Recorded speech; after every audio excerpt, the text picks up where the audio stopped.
Ahora os invito a que vayáis conmigo de nuevo al texto que estamos tratando, al libro que estamos tratando, que es el libro de Zacarías.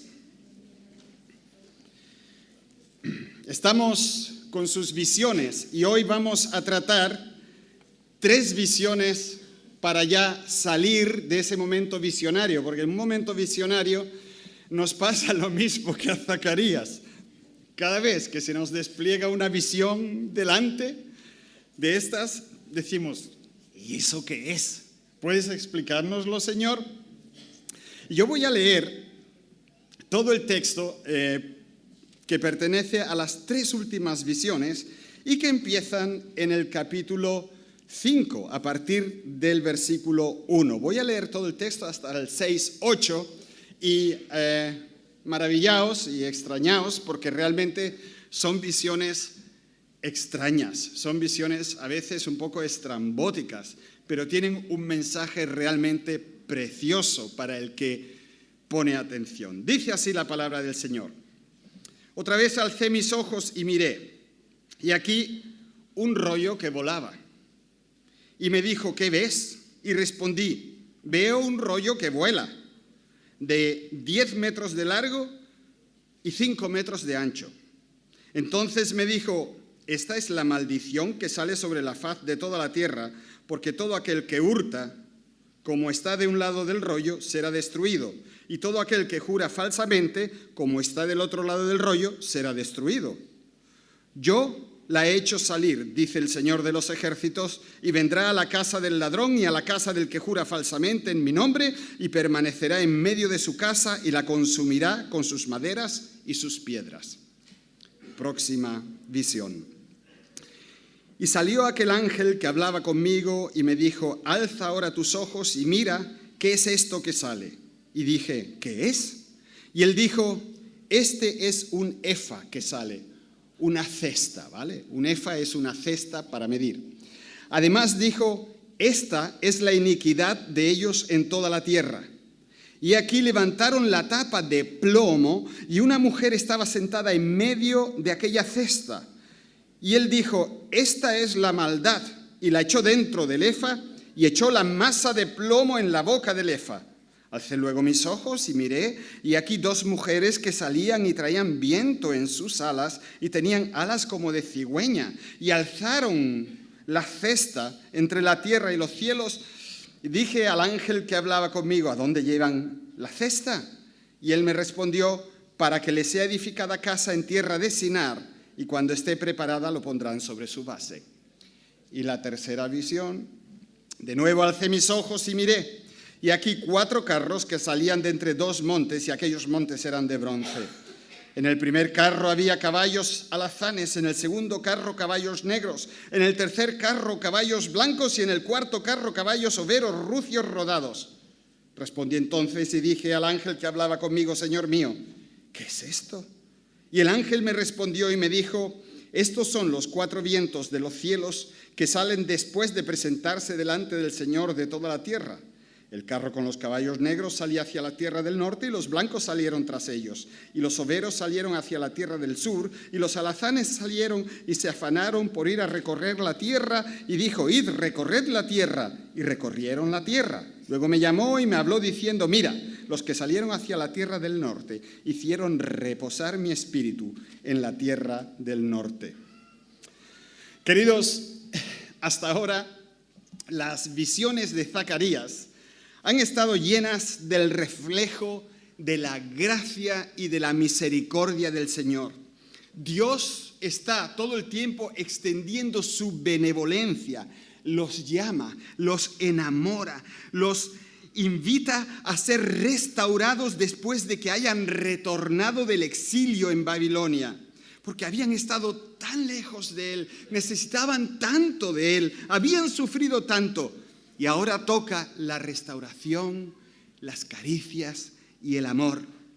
Y algunas frases de los textos anteriores no dejan resquicio para la duda. Dios quería construir su templo en su pueblo. Y os acordáis de los textos que hemos ido tratando desde el capítulo 1. Volveos a mí, dice el Señor de los ejércitos, y yo me volveré a vosotros. Y el Señor respondió buenas palabras, palabras consoladoras. Luego leemos, mi casa será edificada, mis ciudades rebosarán con la abundancia del bien, aún consolará el Señor a Sión y escogerá todavía a Jerusalén. También leemos, el que os toca, toca a la niña de su ojo. Y luego leemos ese texto tan tremendo de 3:9, y quitaré el pecado de la tierra en un día. Y el pensamiento nos lleva enseguida a Gólgota. No con ejército ni con fuerza, sino con mi espíritu, ha dicho el Señor de los ejércitos. Y oímos del derramamiento, del poder del Señor por medio de su espíritu. Tanto amor, tanta misericordia. Y queridos, a veces eso puede conducirnos a pensar en el Señor de una manera bastante equivocada. Yo me acuerdo de una de mis muchas charlas con gente joven. Uno de ellos estaba tomando decisiones realmente destructivas en su vida y yo por mi parte estaba tratando de convencerlo de hacer las cosas de otra manera. Traté de ayudarlo para que reconociera que su camino era peligroso, que era letal, malo y que se estaba alejando de Dios. Y su respuesta fue bastante contundente. Pastor, dice, yo siempre he escuchado que el Señor me ama. Claro, respondí. También me han enseñado que Dios está siempre dispuesto a perdonar, ¿verdad? Y yo le contesté, por supuesto. A lo que dijo, bueno, entonces está bien si sigo adelante con estas decisiones que tú no apruebas. Más adelante, si quiero, podré volver a Dios, porque como usted dice, Él me ama y está dispuesto a perdonarme. ¿Qué se había perdido de las enseñanzas que había recibido? ¿Dónde había ido tan mal que hacía creer a ese joven que no importara cómo viviera ni lo que decidiera? ¿Qué le hizo creer que siempre tendría debajo una red de seguridad entretejida con promesas de salvación y de restauración de Dios? Y además, ¿qué imagen tenía de Dios como alguien que siempre está ahí, viejo y decrépito? ¿Cómo se le había ocurrido crear una imagen de Dios como una especie de abuelo bonachón e inofensivo que se limitaba a decir, qué bueno que hayas vuelto, pillín, ¿a qué jugamos hoy? Si la salvación es segura, si la salvación es segura, entonces Dios, no pastor, siempre me va a recoger y siempre tendrá la red de seguridad debajo mío. Es un viejo bonachón que lo único que me va a decir es, ay, pillín, pillín, por fin has vuelto. ¿A qué jugamos hoy? ¿A qué jugamos hoy? Una especie de abuelo bonachón, inofensivo. ¿Cómo puede alguien que lee la Biblia llegar a pensar que a Dios el pecado no le importa? A Dios le importa el pecado. Y doy un saltito hacia adelante. Ese efa es muy importante, esa cesta es muy importante, ¿sabéis? Iniquidad, maldad, todo muy delimitado. Dios sabe dónde está, Dios sabe lo que es. A Dios no se le escapa ni un grano. Las visiones que Dios le da ahora a Zacarías están dirigidas a que nosotros, como criaturas suyas, reconozcamos su santidad y sepamos cuál es nuestro lugar, si es que deseamos vivir con Él de nuestra parte o ministrar para Él o en su nombre. Vamos a ver lo que el Señor muestra. Lo primero que hemos leído es la visión del rollo volante.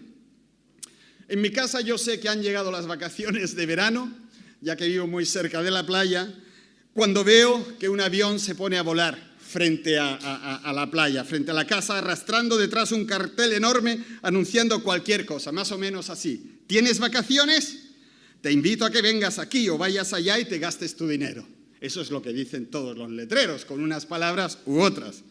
Zacarías tiene la visión de un rollo volante y eso no era algo tan usual hace 2500 años, ¿verdad? Ese rollo, que equivalía a un libro en aquel entonces, está escrito por delante y por detrás. Mide, como antes leí, 10 metros de largo y tiene 5 de ancho, y las letras que tenía allí deberían de ser bien grandes. Y es para que se lea bien, ¿verdad? Pero ¿qué pone? ¿Qué pone? Por una cara leemos lo siguiente: el que roba será destruido. Leedlo conmigo. El que roba será destruido. Y por el anverso leemos otra cosa: el mentiroso será destruido. Léelo conmigo. El mentiroso será destruido. Yo cuando leí esto digo, jolines, si lo lee Soria y sabe que viene de Dios, tendría que salir pitando, ¿verdad? Tendría que salir pitando, porque Dios no se anda con chiquitas cuando dice esto. Dios mismo considera que estas palabras son una maldición que van a destruir el hogar del que lo practica. Dicho con otras palabras, quien roba y quien mienta será maldecido por Dios y destruido. Las palabras son pocas y están muy pero que muy claras. 2 pecados específicos, el robo y la mentira, ambos con una promesa de castigo. ¿Por qué esto? ¿Qué está pasando aquí? ¿Fueron esos 2 pecados concretos un problema rampante, tanto que necesitaban especial atención? Yo creo que aquí los pecados específicos son aplicables, pero la mayoría de los intérpretes ven algo más. Se trata de una seria avería en la comunidad. Las personas toman ventaja injusta sobre los demás, que no viven de una manera honesta, no son respetuosos con los otros, que se ponen a ellos y a sus intereses por delante del resto, y muy probablemente usando el engaño y la manipulación. De hecho, es curioso, existía una relación legal entre estos 2 pecados concretos. Cuando se hacía a alguien una acusación y no había pruebas concluyentes que demostraran que habían robado, entonces el último paso que se daba era el de llevar al acusado al templo, y allí tenían que jurar que eran inocentes. Si juraban en falso, entonces la gente asumía que ahora eso era un asunto entre la persona y Dios. Dios se iba a ocupar entonces de tratar esa falsedad y ese robo. Y eso es precisamente lo que promete la visión, que Dios va a tratar con aquellos que se encuentran en un estado de robo y de mentira. Dios se quiere encargar de los que hacen caso omiso de su ley o de los que la tuercen para su propio beneficio, los que han manipulado a los demás, los que utilizan su fuerza o una oportunidad cualquiera para obtener beneficios personales, los que han robado y luego mentido sobre su inocencia. Todos ellos van a ser procesados por el Todopoderoso. Yo descanso. No va a ser nuestro Tribunal Supremo. Dios va a juzgar a cada uno de ellos. Será Él el que va a enviar esta maldición a la casa de cada ladrón y a la casa de todo el mundo que jura falsamente en mi nombre, dice Él. Y mi maldición permanecerá en esa casa hasta destruirla completamente. En cualquier caso, el punto de vista está claro. Dios no va a quedarse de brazos cruzados y permitir que el pecado pase simplemente inadvertido. La pregunta que tiene premio es: si Dios le está hablando aquí a los políticos corruptos o le está hablando a su pueblo. ¿Vosotros qué pensáis? ¿A quién le está hablando aquí el Señor? Yo creo que tanto al uno como al otro. Nosotros no podemos hacernos responsables de lo que hagan los demás. Nosotros no somos Rodrigo Rato. No somos Soria, no somos ninguno, ni del PSOE, ni del PP, ni de la otra parte. Pero, ¿y nosotros? ¿Y nosotros? ¿Somos sinceros en nuestro trato al prójimo? ¿Somos justos? ¿Somos aquello que Dios quiere que nosotros seamos? En el fondo de esto, amados, está la respuesta que Jesús le da a sus detractores cuando le hacen una pregunta en Marcos 12, del 28 al 31. Le preguntan por el primer mandamiento, el más importante, y Él les dice que es amar a Dios. Y luego les pasa al segundo y les dice, es semejante, amarás a tu prójimo como a ti mismo. No hay ningún mandamiento mayor que estos. Lo que nos dice el rollo volador se corresponde con los mandamientos 7 y 8. Está regulando nuestra relación con los hermanos, con el prójimo. Cuando tú quieras renovación, restauración, cuando tú quieras servir a Dios y ministrar, los requisitos de Dios pasan por aquí. Él deseaba de todo corazón y lo sigue deseando fervientemente que su templo sea construido en nosotros, pero para eso no bastan todas sus promesas, no son suficientes todos sus esfuerzos ni todo su amor. Nosotros como personas somos los que tenemos la última palabra. Y queridos, cuando nosotros celebramos la Santa Cena y tomamos y comemos y bebemos, estamos diciéndole a Dios, yo voy a arreglar mis asuntos con mi prójimo.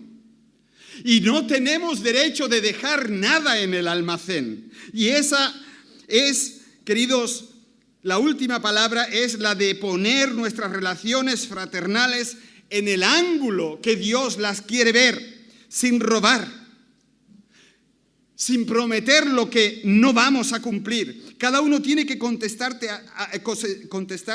a sí mismo cuando le roba al otro. Amor, tiempo, atención, dinero, cariño, honra, en fin, ya sabes. O cuando le promete algo que no cumple. Se da mucho eso en las promesas matrimoniales, ¿no? O lo hacemos cantando coros y de esa forma, prometiendo cosas que no cumplimos jamás.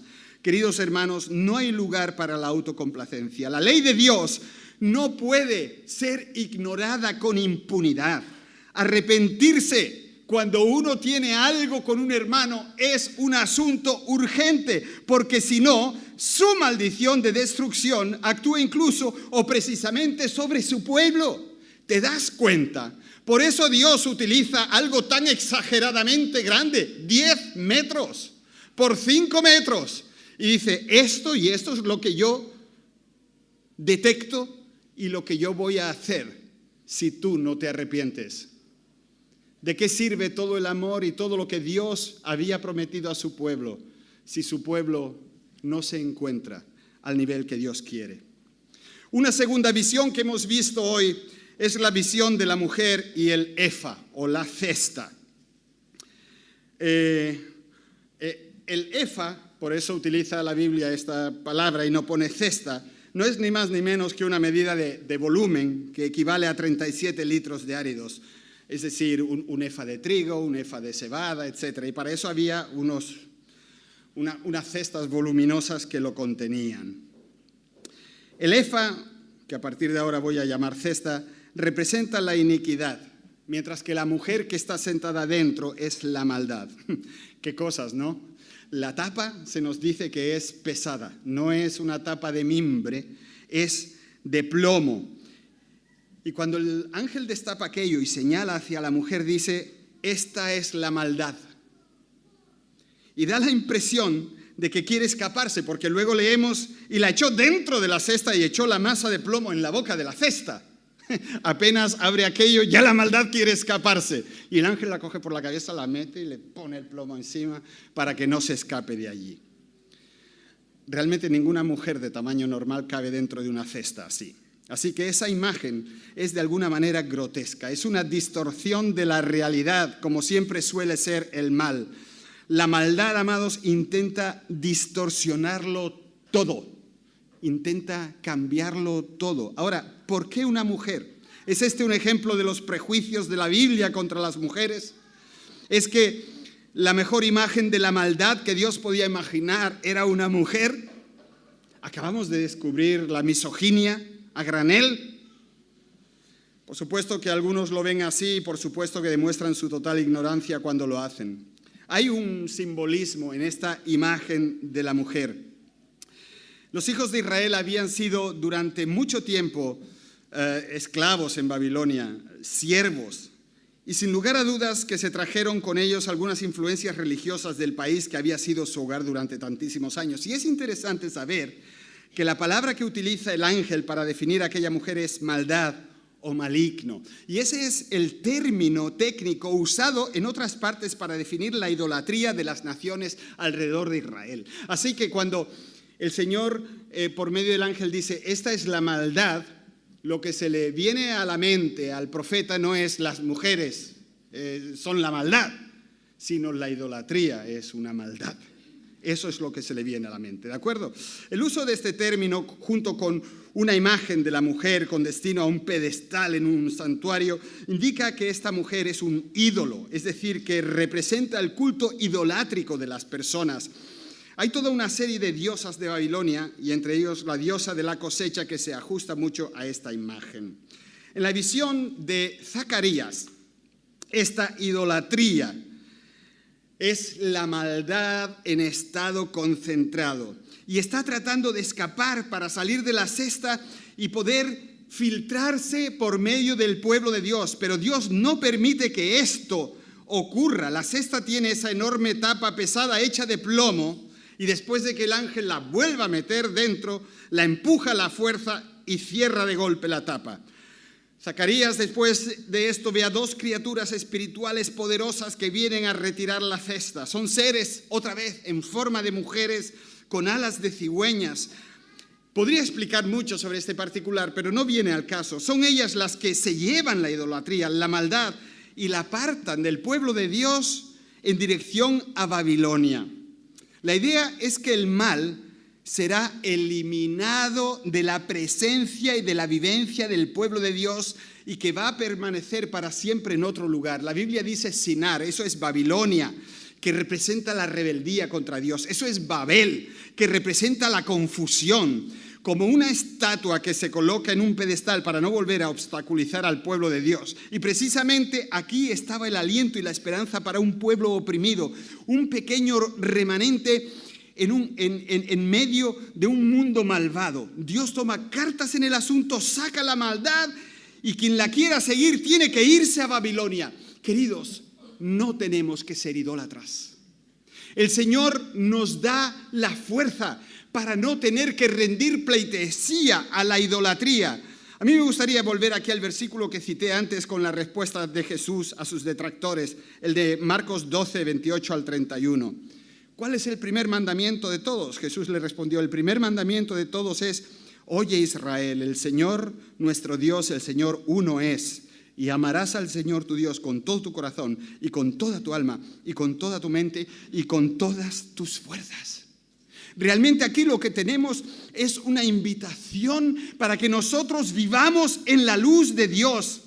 Si la visión del rollo volante con un mensaje tan claro nos recuerda que hemos de amar al prójimo como a nosotros mismos, esta visión de la mujer en la cesta, el ídolo, nos recuerda el otro. Amarás al Señor tu Dios con todo tu corazón y con toda tu alma y con toda tu mente y con todas tus fuerzas. ¿Por qué? ¿Acaso porque Dios necesite ser amado? No, Dios no necesita nada, pero nosotros hemos de enfocarnos en Él y abandonar cualquier atisbo de idolatría, porque la idolatría nos hace daño, nos pierde, nos desvía de los buenos propósitos de Dios con nosotros. Y nosotros, queridos, sabemos que la idolatría no es andar en Semana Santa detrás de una virgen o de un Cristo. La idolatría tiene hoy otros nombres. Mira, aquí se nos está alentando a hacer lo que es correcto, lo que es bueno, y eso no lo hacemos por medio de un trabajo cualquiera, intentando cumplir objetivos temporales. Porque, queridos, muchos de los objetivos temporales que nosotros tenemos es una forma de idolatría. Lo que aquí se nos dice es que hemos de ponernos al servicio de un Dios eterno, que tiene propósitos eternos, y que esos propósitos van madurando en su servicio. La idolatría es cuando el cristiano, vamos a ver, cuando el cristiano evangélico dedica su vida a cualquier chorrada que no sea Dios. Y tiene las cosas, lo mío es tener un piso, lo mío es tener un trabajo seguro, lo mío es, yo qué sé. Y el Señor dice, pero ¿tú dónde vas? ¿Dónde vas? Lo que nosotros debemos de hacer, que hemos sido redimidos por la sangre y la obra de Cristo en la cruz, no es ir detrás de esas metas temporales que no nos llevan a ninguna parte, sino es la de servir al Señor. Y como lo dice aquí, amarás al Señor tu Dios con todo tú y con toda tu alma y con toda tu mente y con todas tus fuerzas. Eso es muchísimo. Porque lo que no sea así se llama idolatría. Mira cómo lo sabéis. Mira cómo lo sabéis. Queridos, el Señor quiere salvaguardarnos de la idolatría, repito, porque la idolatría nos hace daño. Y necesitamos esa protección porque la esencia de la idolatría es, como bien destaca nuestro texto, la esencia es iniquidad y maldad. Amados, esa maldad que representa la idolatría es incompatible con la adhesión y la fe en Dios. Es incompatible, digo, pero es también una alternativa, un falso Dios que domina la vida de los que se involucren con Él. Tú puedes andar con Dios adorándolo y sirviéndolo a Él, o tú puedes, por medio de la idolatría, andar en la oscuridad. Y muchos que se dicen cristianos andan en la oscuridad porque no sirven a Dios en nada y para nada. Se creen que con asistir a los cultos de oración y a los cultos dominicales y dar las gracias cada vez que comen y de vez en cuando una oración por la noche es suficiente. Eso no es suficiente. Pensemos, es un Dios de gracia, es un Dios que nos da de su espíritu, es un Dios que nos ama, es un Dios que quita el pecado del mundo en un día, es un Dios de luz, de bendición. Y ese Dios dice: mirad, yo estoy dispuesto a daros todo esto, pero mientras que vosotros hagáis muros entre vosotros y otros cristianos, no hay nada que hacer. Y mucho menos hay algo que hacer si vosotros sois unos idólatras. Decidid hoy a quién has de servir, dice Josué, pero yo y mi casa serviremos al Señor. Eso es una decisión que nosotros hemos de tomar. El pueblo al que Josué habló era un pueblo que siempre estaba claudicando entre dos pensamientos. ¿Seguimos a Dios, al Dios con mayúscula, o servimos a esos diosesillos de bolsillo, a lo que es religioso, a lo que es controlable? Y amados, seguir al Señor de los ejércitos, seguir al Todopoderoso, seguir al Altísimo es arriesgado, arriesgadísimo, porque Él es el Señor. ¿Quién dice aleluya? Aleluya, aleluya. Y quien no se rinda, quien no suelte amarras, el que siga mirando atrás, no es digno de Él. Y eso es una verdad como un templo.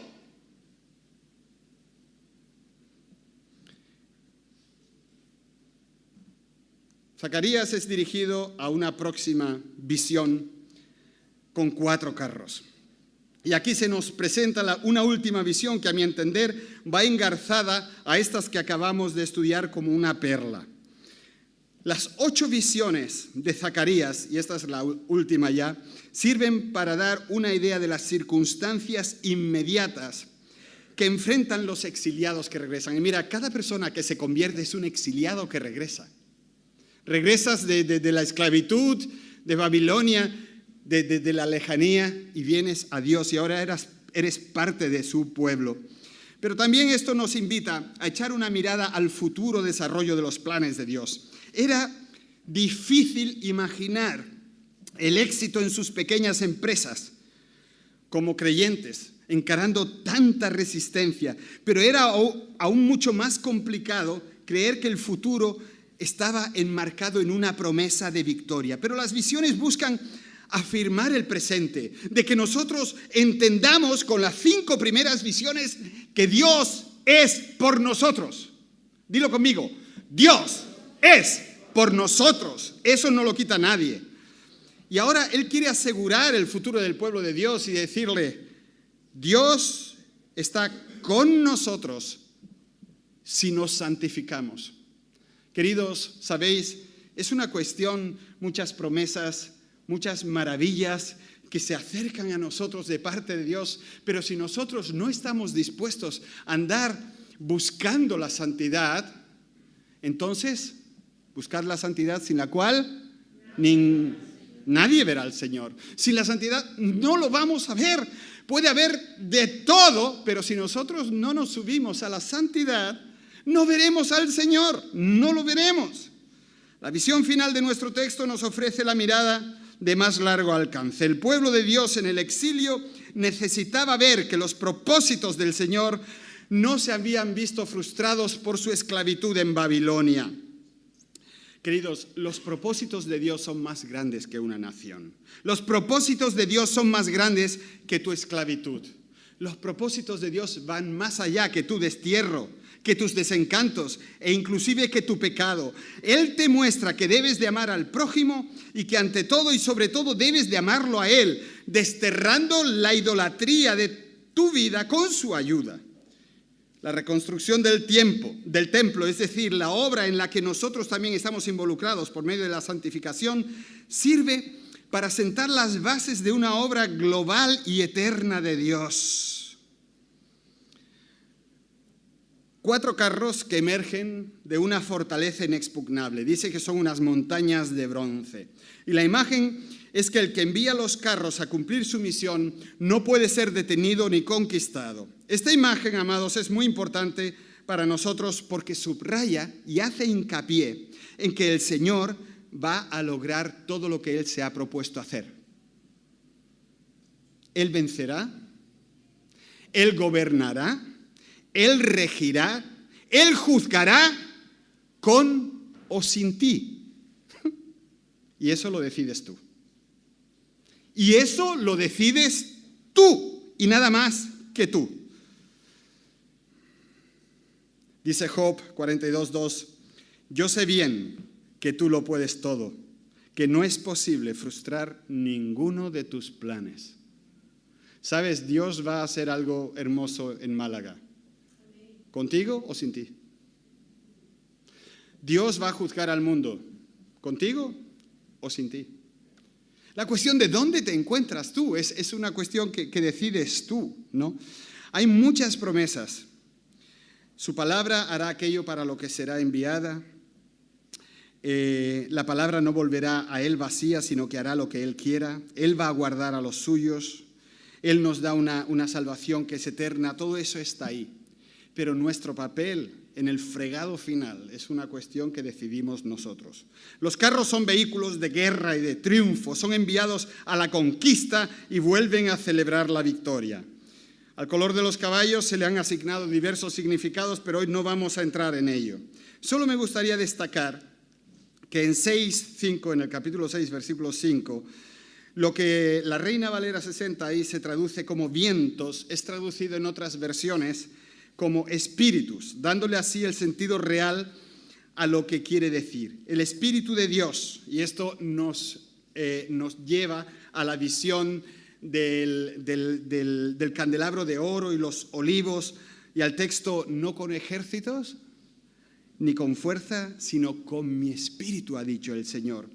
Es como bien dice Jesús en Juan 3:8, el viento sopla donde quiere y lo oyes silbar, aunque ignoras de dónde viene y a dónde va. Lo mismo pasa con todo el que nace del Espíritu. Cuando el Espíritu de Dios nos guía, eso es impredecible. Sabes dónde comienzan las cosas, pero no dónde va a acabar. Tú no sabes nunca a dónde va a llevarte el Espíritu. El caballo negro, que representa una de las formas de expresarse del Espíritu de Dios, representa en toda la Biblia, ¿qué? Hambre, dolor, muerte. El caballo rojo, el martirio, la sangre. El caballo blanco, la victoria. El caballo moteado, mezcla de blanco y oscuro. Habla de lo que nos hace felices y de lo que nos mata. Y queridos, así puede expresarse Dios sin más, sin ninguna explicación. Ese es el Dios en el que yo creo. Él no nos debe ninguna explicación. Dios puede mandar su espíritu y es como un carro de caballos negros y lleva la muerte y la destrucción, o blanco y lleva la paz y la vida. puede llevar lo que quiera y como quiera, porque nosotros no sabemos la manera en la que el Espíritu Santo se mueve y se expresa. Nosotros vivimos en países de paz. ¿Ves tú que el Espíritu se mueva mucho por aquí?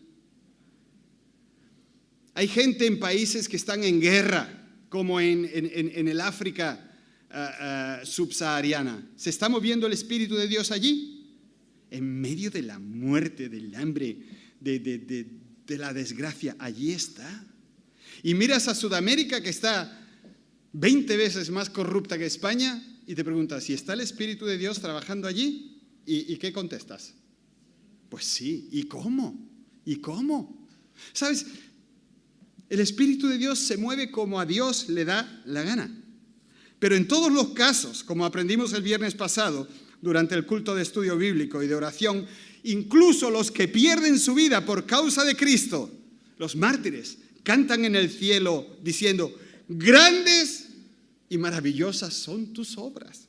Y ellos cantan, justos y verdaderos son tus caminos. ¿Quién no te temerá, oh Dios, y glorificará tu nombre? Y eso lo cantan aquellos que han perdido su vida por causa de Cristo. Y dicen, tus caminos son justos, son verdaderos, son preciosos. ¿Quién no te va a temer, Señor? Ay, queridos, a mí me gustaría cerrar esta meditación ahora con un pensamiento final, pero lo reitero y lo repito otra vez. No es porque tú mueras o vivas, no es porque tú tengas una enfermedad o no, no es porque tú tengas éxito o no, que el Espíritu Santo trabaja en ti. El Espíritu Santo trabaja en ti, por medio de ti, en cualquier situación. Lo único que el Señor quiere encontrar es santidad. Una relación con tus hermanos que sea como a Dios le gusta y una relación con Dios que no permita la idolatría en ninguna de sus maneras. ¿Captamos eso? ¿Captamos eso? Entonces el Espíritu se mueve y aquel que nota que el Espíritu se mueve en su vida está contento, no le importa la enfermedad. No le importa la riqueza ni la pobreza. ¿Os dais cuenta de esos dibujos asquerosos que en algunas predicaciones surgen? Si tú estás bien con Dios, Dios te va a bendecir y tú vas a tener riquezas y no sé qué y no sé cuánto. Mentira, mentira, mentira, mentira. No tiene nada que ver con el mover del Espíritu de Dios, que se mueve en medio de la necesidad, en medio del dolor, en medio del martirio. Y los mártires cantan y dicen, Dios mío, qué bueno y qué bien lo haces todo. Pero tío, si te cortaron la cabeza, mira lo que hicieron con tus hijos. Y ellos en la presencia de Dios, allí donde no se pregunta nada, dicen, Dios, qué bueno eres, qué bueno eres. Y yo te animo a ti, hermano, hermana, si tú tienes una enfermedad de esas chungas de verdad, glorifícalo. Y yo sé que tú tienes el gozo del Señor en tu vida, si estás buscando la santificación, y que eso lo ves como, bueno, ¿qué le vamos a hacer? Aquí está, aquí está. Yo os lo digo sinceramente, aquí en Málaga he experimentado en más de una ocasión, bueno, en 2 ocasiones concretas, un hermano muriéndose de cáncer, una hermana muriéndose de cáncer, y cómo ellos iban a la iglesia y se sentaban y no se lo perdían para alabar al Señor. Y la gente pensaba, pero bueno, si se están muriendo, ¿qué hacen aquí?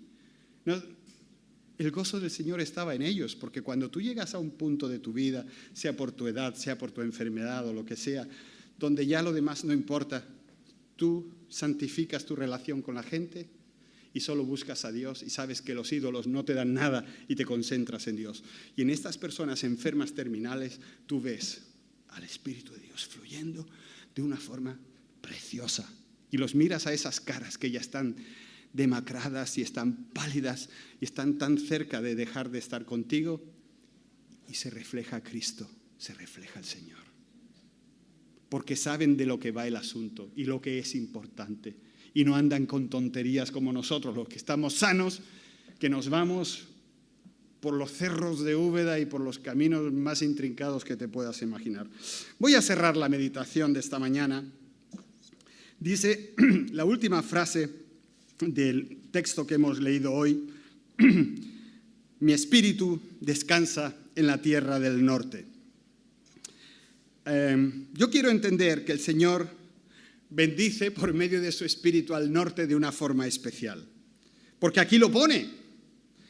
Y quiero entender que lo hizo trayendo el Evangelio a Europa. Tú y yo somos los hijos del reposar del Espíritu de Dios en nuestro continente. Porque fue de nuestro continente que el Evangelio partió hacia todo el mundo. No ha habido, ni creo que habrá jamás, tantos misioneros como Europa mandó en su momento. Católicos, evangélicos, protestantes y de todo. Todo ha salido de aquí, de Europa. Unos se fueron a Sudamérica, los otros se fueron a la India, otros se metieron en África y entregaron su vida. Así que tú y yo somos hijos del reposar del Espíritu de Dios en nuestro continente. Y aun cuando nuestros políticos, nuestros científicos, educadores y demás vivan de espaldas a Él sin darle las gracias por la bendición que eso supuso y supone, nuestro corazón debe de alabarle. Yo creo, queridos, que hay algo en el aire. Hay algo en el aire. Y no es solo esa pancarta. Hay algo en el aire que es el Espíritu de Dios. Su Espíritu está aquí. Y yo creo que su Espíritu puede transformarlo todo.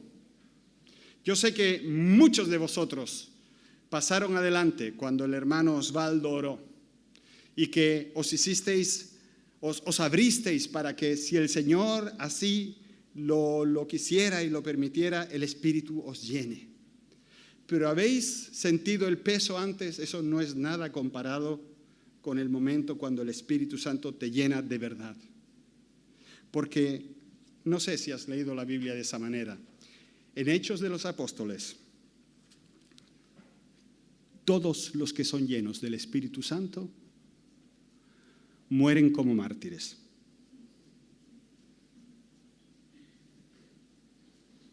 Así que piénsatelo 2 veces antes de que se lo pidas al Señor.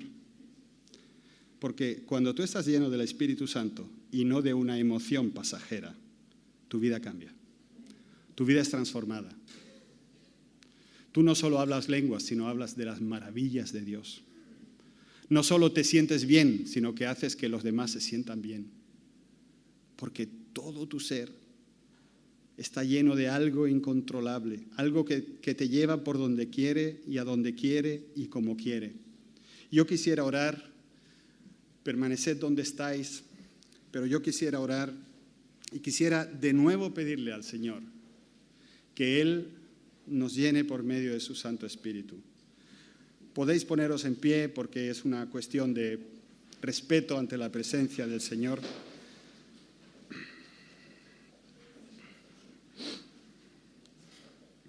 Señor, yo confieso que tu palabra es tremenda, Señor. Es tremenda porque es clarísima. Incluso las visiones, cuando las vemos tal y como están escritas y con lo que tú quieres decir, Señor, son un mensaje del Evangelio, un mensaje precioso. Y yo te quiero alabar por lo que nos has mostrado hasta ahora por medio de Zacarías. Que tú eres un Dios preocupado por su pueblo, que quiere restaurar al pueblo, que quiere construir su templo en medio de nosotros, en nuestro corazón, en nuestra vida, que quieres quitar nuestros corazones de piedra y ponernos corazones de carne, que tu Espíritu es el que realmente nos fortalece y nos lleva y nos usa para tu gloria y para tu honra, Señor. Y yo te alabo por eso y te pido, Señor, que tú despiertes también en nuestras mentes y corazones la necesidad de restaurar nuestras relaciones con nuestros hermanos, de restaurar nuestras relaciones contigo, de quitar toda idolatría del medio, de quitar toda muralla del medio, Señor. Y cuando esto ocurra, oh Señor, llénanos con tu Santo Espíritu. Glorifícate en nuestras vidas. Algo está en el aire, Señor, y nosotros queremos ser parte de ese mover de tu Espíritu Santo. Queremos ser una iglesia que se conozca, Señor, por lo que tú has hecho entre nosotros. Te alabamos, te bendecimos y te damos las gracias porque tú escuchas la oración de tus hijos y la oración del justo puede mucho. En tu nombre, amén. Amén.